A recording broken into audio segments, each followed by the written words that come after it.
Good morning, student. Student, as you know, we are about to start your July and August test. And the syllabus for that will be the work done till 24th of July. And what chapter we have done, student? We have done the basic concept of chemistry, the chapter number 1. We have done with you the atomic structure. We have done with you the states of matter. And a certain portion of our chemical bonding. So I hope the syllabus must be very, very clear to you, student. Now, in these 3 lectures, which will be delivered on 26th, 27th and 28th, we will be letting you revise the syllabus. So this video lecture will be a revision work of a chapter, atomic structure. Student, as you know, atomic structure is one of the most important chapters that has been discussed by you, with you by now. Now, in this chapter of atomic structure, what was the aim of the chapter? The aim of the chapter was to determine the structure of an atom. And how did we proceed with the determination of structure of atom? First was the discovery of electrons by the study of a cathode rays. Then the discovery of protons by the study of anode rays. Then after that we had a Thomson plum pudding model which was discarded. Then we studied something about the discovery of nucleus by Rutherford scattering experiment.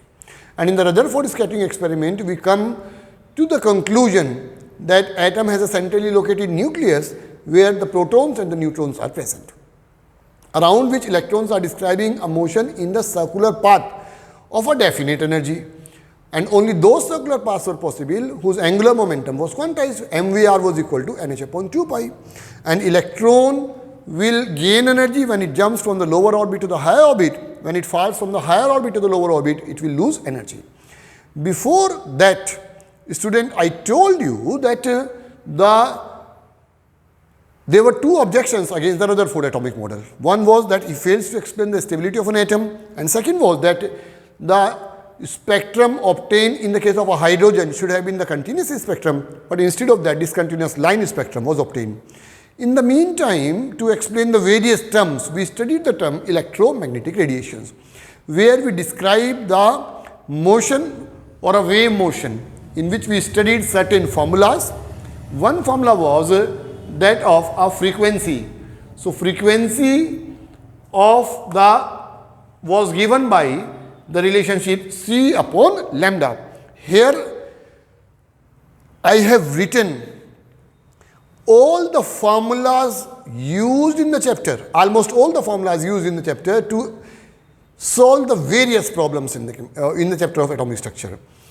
In brief, we will try to utilize the maximum time of the video, and that is why all the points that will be discussed today, in brief, the entire atomic structure will be discussed. I have written it in the board so that it will help you to revise the chapter very, very quickly. The first formula which was to be utilized for solving the numerical was to determination of frequency. It was the velocity of light to the wavelength.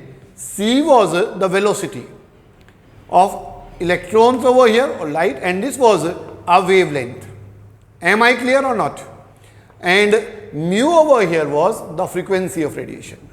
Frequency of radiation. So one numerical problem which may be utilized to find out the frequency of radiation will be equal to C upon lambda. Then we have a wave number. Wave number was reciprocal of the wavelength. So this is wave number.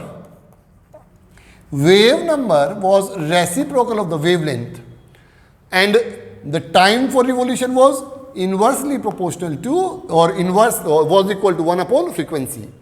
Then energy of a photon. I told you the energy loss will take place when the jump of the electron takes place from the one orbit to the higher orbit, and when it falls from the higher orbit to the lower orbit, there will be loss of energy. And the loss of energy will always be a quantum of energy, which was given by the scientist Planck in the form of a theory, which is known as a Planck's quantum theory. And the relationship obtained over here was E was equal to h mu. Remember the formula? We solved many numerical problems while delivering the lectures. So E was equal to h mu, mu was equal to C upon lambda.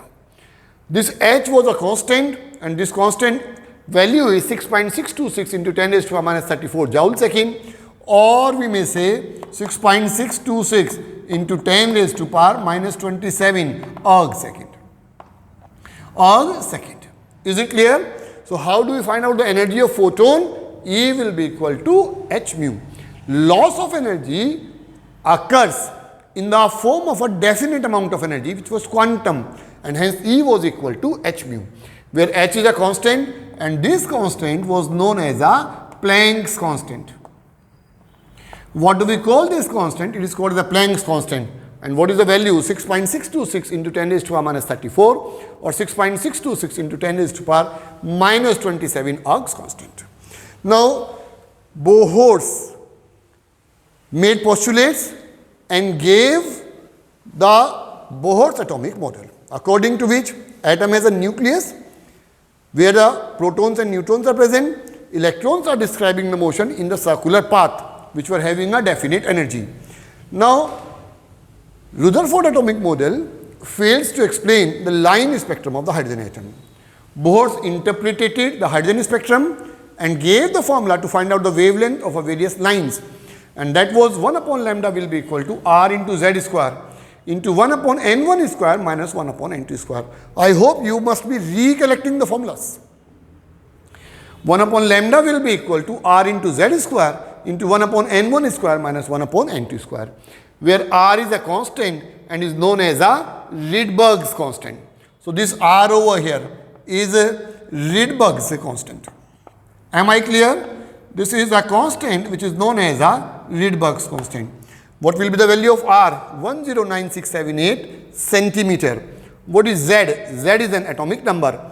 N1 is a lower energy shell and N2 is a higher energy shell. When the electron from the higher orbit fall to the first energy shell, which series of line they were called as? Lyman series. When they fall to the second, Balmer. Fall to the third, Paschen. Fall to the fourth, Brackett. Fall to the fifth, and it was a Lyman, Balmer, Paschen, Brackett, and the Humphrey series, Humphrey series over here. Fine. So Lyman series, Balmer series, Paschen series, Brackett series, Pfund series, and Humphrey series. Am I clear? Falling into the first energy shell, Lyman, then Balmer, then Paschen, then Brackett, that Pfund, and then the Humphrey series. And what will be the wavelength obtained over here? 1 upon lambda will be equal to r into z square into 1 upon n1 square minus 1 upon n2 square. Is it clear?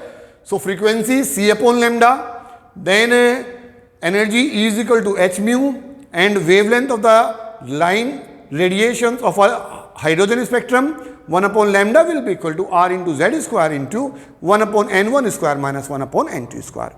Now, the same formula can be interpreted for the calculation of a frequency, and the frequency of radiation will be equal to r dash into z square into 1 upon n1 square minus 1 upon n2 square. Here r dash value will be taken as 3.29 into 10 raised to power 15 cycles per second or hertz.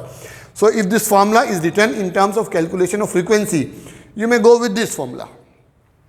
A direct formula to calculate the frequency of a radiations of a hydrogen spectrum over here. Mu will be equal to r dash into z square. Z is an atomic number. For hydrogen it will be 1. For hydrogen-like species it will be for helium 2, lithium 3. R dash square into z square into 1 upon n1 square minus 1 upon n2 square. And this r dash will be equal to 3.29 into 10 raised to power 15 cycles per second. Am I getting clear? Recollect, it will help you immensely when you solve the multiple choice questions, student. Many of the questions will be based on these only. Now, for calculation of the wavelength of a particular line, how do you find out over here? And this particular line will be the first line of the series. First line. And for this, I told you while delivering the lecture that the value of N2 will be equal to N1. Value of N2 will be equal to N1 plus X, from whichever line the emissions are taking place. So 1 upon lambda will be equal to Rz square. Suppose N1 is 2. So this will be N1 plus 1. This will be 2 plus 1, 3. 4 to third. So this is 3. This will be 4. So for calculation of wavelength of a particular line, the formula will be equal to 1 upon lambda will be equal to mu bar into Rz square into 1 upon n1 square minus 1 upon n1 plus, you may also write it as 1 square. Is it clear or not? Now for the last line of the series, because in the lecture I think I delivered with you n1 plus 1. So let us keep the same formula. For the last line of the series, or what will be the series limit, the value of n2 will be infinite. This will be the another formula. Am I clear? So for first line of the series, wavelength will be calculated by the formula 1 upon lambda will be equal to r into z square into 1 upon n1 square minus 1 upon n1 plus 1 square. For the last line, the formula will be for n2 will be infinite series. Now, how many lines are obtained in the spectrum? Suppose the electrons are falling from the 6th orbit to the 1st orbit. So maximum number of lines which will be obtained in the spectrum will be n2 minus n1 or n2 minus n1 plus 1 upon 2, or we may say n into n minus 1 upon 2. This is also the same formula. So maximum number of lines obtained in any spectrum. Maximum number of lines will be equal to n into n minus 1 upon 2, and in many of the books it is given as n2 minus n1 upon n2 minus n1 plus 1 upon 2. Suppose the electrons are transiting from 6th orbit to the 1st orbit. So what will be the maximum number of lines? Maximum number of lines over here. This will be equal to 6 into 6 minus 1 upon 2, and this will be equal to 15. Am I clear, student? So this is how we find out the maximum number of lines which can be obtained. And I told you in the Bohr's atomic theory, only those circular paths are possible whose angular momentum is an integral multiple of the factor h upon 2 pi. So what will be the formula? MVR will be equal to NH upon 2 pi. Is it getting clear? This is the Bohr's postulate. Only those circular paths are possible in which the electron describes the motion, in which the angular momentum will be an integral multiple of the factor h upon 2 pi. And what will be the maximum number of lines obtained in any radiation? This will be equal to n into n minus 1 upon 2. Is it clear? Now suppose we have to find out the radius of electron orbit of the hydrogen atom. Bohr says that electrons are describing the motion in a circular path around the nucleus. The question was raised against the Bohr that what distance these circular orbits are possible. Those orbits where angular momentum is quantized. So Bohr made the calculation and gave the relationship that distance or the radius of any orbit from the nucleus will be equal to n square upon z into 0.529 angstrom. And this will be the numerical problem which we have to solve. So what will be the radius of the circular path in which the electrons are describing the motion? N square upon z into 0.529 angstrom will be the radius of the circular path in which the electrons are describing the motion. Now student, I also told you, as we move away from the nucleus, interactive forces will decrease and the energy of the electron will be increasing, and the maximum energy of the electron will be at infinite distance from the nucleus, which will be 0. So energy of the first orbit will be less than second, which will be less than third, less than fourth, and so on. The energy of the electron goes on increasing. Is it clear? But the difference of energy between the two orbits goes on decreasing. I mean to say, energy difference between second and first will be greater than third and second, will be greater than fourth and third, where E1, E2, E3 are the energies of a corresponding shell. Tell me whether you are getting it clear or not. So Bohr gave the atomic structure according to which atom have a centrally located nucleus and around which electrons are describing the motion in the circular path called as a energy shell. At what distance these energy shells are obtained? The formula for this will be given as Rn will be equal to n square upon z into 0.529 angstrom. And only those circular paths are possible whose angular momentum is integral multiple of the factor h upon 2 pi. So formula will be given as MVR will be equal to NH upon 2 pi. What will be the maximum number of lines which will be obtained in any transition? It will be n into n minus 1 upon 2. So, and what will be the wavelength of a lines obtained in the case of a hydrogen spectrum? I have told you the formula, 1 upon lambda will be equal to R into Z square into 1 upon N1 square minus 1 upon N2 square. As we move away from the nucleus, energy goes on increasing. The difference of energy goes on decreasing. So, if we express, then the question arises that radius is clear, MVR is equal to NH upon 2 pi is clear. Then the Bohr also says that as long as the electron revolves in the circular path, electron cannot fall inside the nucleus. Mean to say energies are definite amount of energy. So what is the definite amount of energy? Bohr made the calculation and gave the formula to calculate the maximum, to calculate the energy of the electron or the orbit, nth orbit. This will be equal to minus z square upon n into 2.18 into 10 raised to the minus 18 joule per atom. If it is expressed in terms of electron volt, energy of the electron will be given as minus z square upon n square into 13.6 electron volt. Is it clear? So this will be 13.6 electron volt. So energy of the electron in the nth orbit will be minus z square upon n square into 13.6 electron volt, or minus z square upon n square into 2.18 into 10 raised to the minus 18 joule per atom. Is it clear?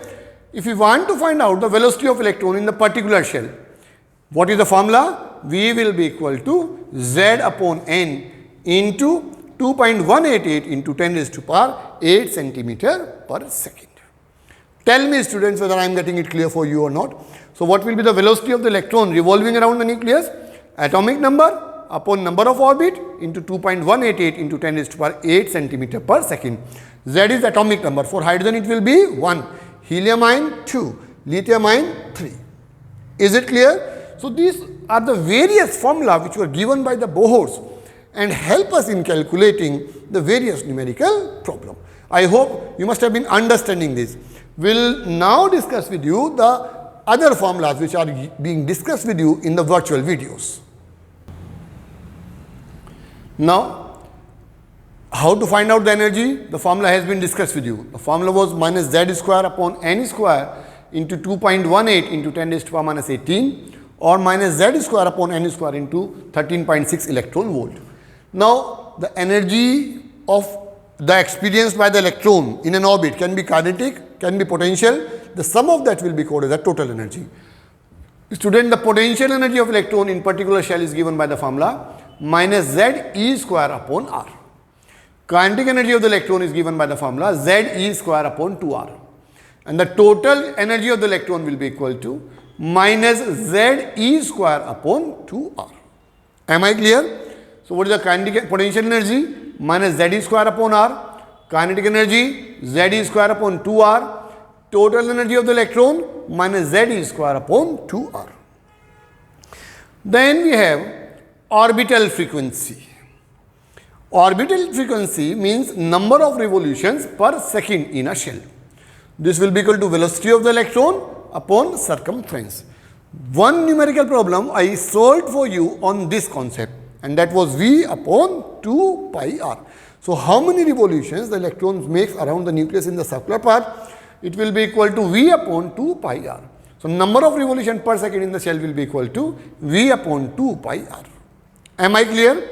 Time period of a revolution of the electron in the nth orbit, Tn will be equal to 2 pi r upon Vn. 2 pi r is the circumference, Vn is the velocity of the electron in the nth orbit. Tell me whether I am getting it clear for or not. So 3 more questions. If the question is being asked to calculate the potential energy, minus z square upon r. Kinetic energy, z square upon 2r. Total energy of the electron, minus z square upon 2r. Then number of revolutions per second, v upon 2 pi r. Time period for revolution, circumference upon velocity. Now, if we want to remove the electron from any orbit, the energy required to remove the electron from an orbit will be called as the ionization energy. It is the energy required. Earlier, the energy of the electron was coming to be negative, so it will be positive because it is the energy required. So, ionization energy will be equal to z square upon n square into 2.18 into 10 raised to power minus 18 joule per atom. Or we may say z square upon n square into 13.6 electron volt. Am I clear? Suppose, students, we are given the two different elements and their ionization energy ratio is to be find out. So, I1 upon I2 will be equal to Z1 square upon Z2 square. What is Z1 and Z2? These are the atomic number of the first and the second into N2 square upon N1 square. So, I1 upon I2 will be equal to Z1 upon Z2 into N2 square upon N1 square. Is it clear or not? Yes. So, ionization energy sign has to be positive over here. And the comparison of the two ionization energy of the different element I1 upon I2 will be equal to Z1 square upon Z2 square into N2 square upon N1 square. Now, after this, the lot of objections were raised against the Bohr's atomic model. Like he could not explain the Zeeman and the Stark line. He could not explain the Heisenberg uncertainty principle. He could not explain the three-dimensional model of an atom. To overcome all those objections, there came a scientist de Broglie who says that moving electron around the nucleus will have a particle as well as a wave character, and wavelength associated with them, lambda is equal to h upon p. P will be what? Momentum of the electron. So P will be equal to m into E, and P over here is the momentum.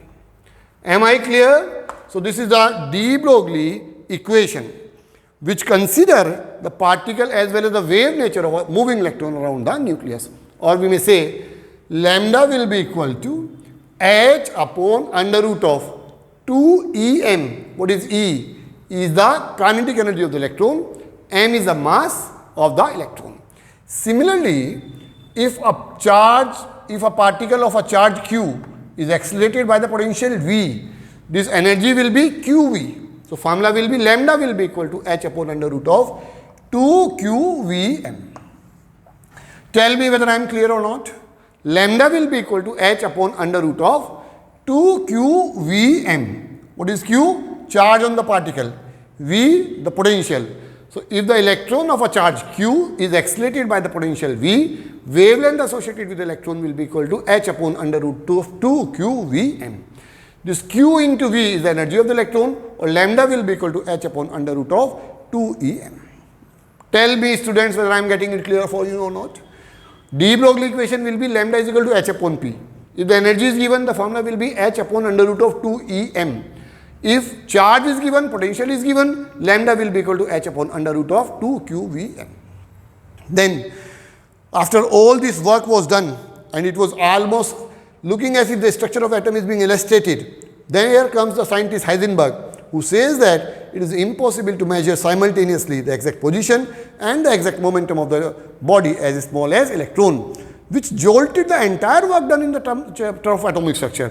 And what was his relationship? Lambda x, or sorry, delta x into delta p is greater than and equal to the factor h upon 4 pi. What is this delta x? This is uncertainty in position. Delta x is uncertainty in position. And what is delta p? Uncertainty in a momentum. This is uncertainty in momentum. Uncertainty in position to uncertainty in the momentum of electron will be greater than and equal to the factor h upon 4 pi. Momentum is mass into velocity. Or we may say delta x into m into delta v will be greater than and equal to the factor h upon 4 pi. Am I clear? Then after that, to explain certain characteristics, we discussed with you the photoelectric effect. And this photoelectric effect was h mu was equal to h mu 0 plus half mv square. That means the energy of a photon will be required to eject the electron from the surface of the metal and to provide the kinetic energy to the ejected electron. So h mu will be equal to h mu 0 plus half mv square. So energy of photon was utilized to eject the electron. This is mu 0 is called as a threshold frequency, plus half mv square. Am I clear? The numerical problem on the same is being discussed with you in detail. I hope you must have understood. Then after that, we discussed with you the Schrödinger wave equation. And the solution of the Schrödinger wave equation gave us the 4 numbers. Those were the principal quantum number, azimuthal quantum number, and the magnetic quantum number. Principal quantum number describes the main energy shell. Azimuthal quantum number gives the shape of the orbital in which the electrons are describing the motion. Magnetic quantum number describes the orientation, and spin quantum number describes whether the electron will be describing the positive spin or the negative spin. Those work has been discussed with you in detail. I have written over here certain formula. If the question is being asked to calculate the orbital angular momentum, formula will be under root of L into L plus 1 h upon 2 pi. If we have to find out the spin multiplicity, twice of summation of spin plus half. spin angular momentum will be equal to under root of s into s plus 1 h upon 2 pi. The problem related to the same has been done with you. If you want to find out the total spin of electron, this will be equal to n into half. This will help you, whatever is written in the board today, will help you to solve almost every multiple choice of questions. So, how will you find out the total spin? N into half. How do you find out the orbital angular momentum? Under root of L into L plus 1 h upon 2 pi. How do you find out the spin angular momentum? Under root of S into S plus 1 h upon 2 pi. Then, the conclusions of a Pauli's exclusion principle. Number of shell in a subshell will be equal to n. Maximum number of orbital n square. Maximum orbital in a subshell 2l plus 1. Maximum number of electron in a cell will be equal to 2n square, and maximum number of electron in a subshell will be equal to 2 into 2l plus 1. After that, student, we also discussed how to write down the electronic configuration. I told you to write down the electronic configuration, we must understand the conclusion of a Pauli's exclusion principle. We must have a knowledge of Aufbau principle and the Heisenberg the Hund's rules of a maximum multiplicity. Am I clear? On that basis, you may write down the electronic configuration that was discussed in detail with you. But as far as the multiple choice questions are concerned, taking all that into consideration, what various questions can be asked, how many shell in a subshell equal to n. Suppose if I say, if the number of shells in number of subshells in shell, this is written wrongly over here, number of subshells in shell, number of subshells in shells. So, number of subshells in shells. Suppose we have a third energy shell. So, how many subshells will be there? 3 SPD, 4 SPDF. Maximum number of orbital in a shell will be equal to n square. For S, there is no orbital distribution. For P, there will be Px, Py, Pz. For D, there will be dxy, yz, dx square, y square, dz square and dzx. Similarly, maximum orbital in the subshell will be equal to 2l plus 1. Maximum number of electron in a shell will be equal to 2n square, and maximum number of electron in the subshell will be equal to 2 into 2l plus 1. All these were discussed in detail with examples in the virtual videos. Here, student, today, because we have got the limited time for your revision work, only 3 videos are to be sent. So, in this first revision video, I have let you revise the chapter atomic structure in perspective of what various types of a multiple choice question can be asked, and if asked, how to attempt those multiple choice type of a question. In fact, this is a glance of a chapter of atomic structure. I hope you must have understood, student. So, we will very soon again come to you with a second revision for some other chapter. Till then, you revise your chapter of atomic structure. For quick revision before attempting the examination, you may glance this virtual video of a revision of revision of atomic structure. I hope it will be benefited for you. We will meet again in the next lecture. Till then, thank you.